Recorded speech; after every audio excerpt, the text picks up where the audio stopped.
3 a.m. It happens like clockwork. You don't just wake up. You are jolted awake. Your eyes pop open like someone slapped you in the face. Your heart is pounding against your ribs.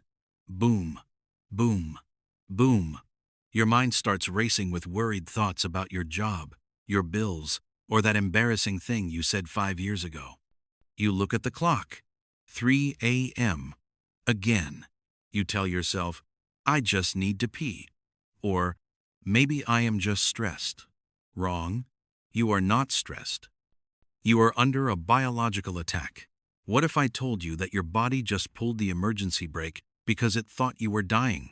This is not insomnia. This is a hypoglycemic crash.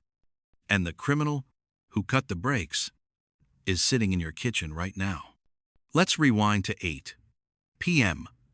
The crime scene. You ate a normal dinner. Maybe some pasta, rice, bread, or a sweet dessert. Your blood sugar went up.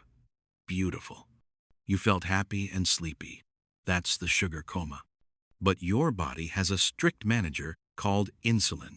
Insulin looks at all that sugar and screams, "Too much fuel! Dangerous! Clean it up!" So, insulin comes in with a giant vacuum cleaner and scrubs the sugar out of your blood aggressively. He does his job too well. He shoves the energy into fat cells and locks the door. By 2 a.m., your blood sugar doesn't just return to normal. It crashes.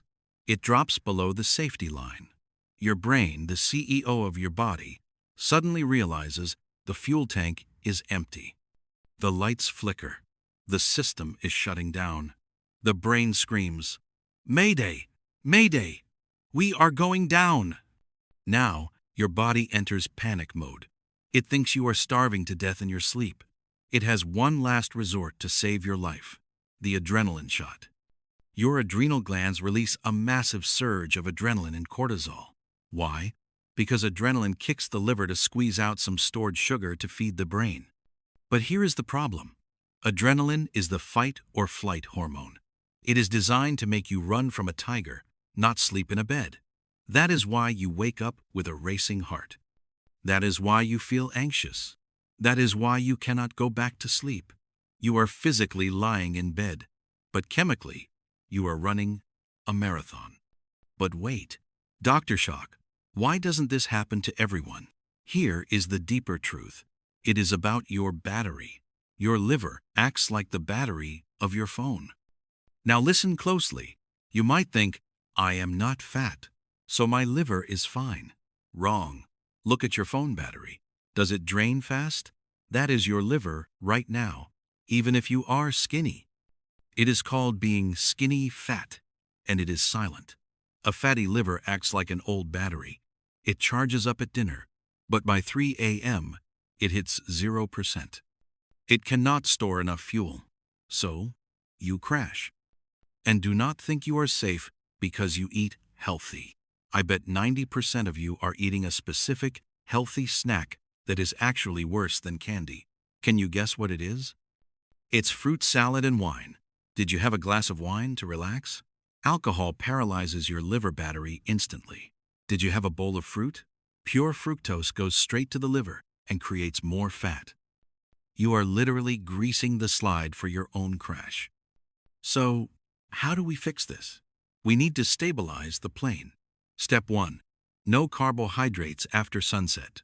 No rice, no bread, no fruit. Step 2. Dinner must be protein and healthy fats. Steak, eggs, avocado, butter. Fat burns slowly. It is a log on the fire, not paper. Step 3. The bridge snack. If your liver is weak, eat a small piece of cheese or a spoonful of nut butter right before bed. This provides steady fuel to carry you across the 3 a.m. valley. Stop the sugar roller coaster, and you will stop the adrenaline alarm. Save your sleep. Save your brain. I am Dr. Shock. Subscribe for more life-saving investigations. Peace.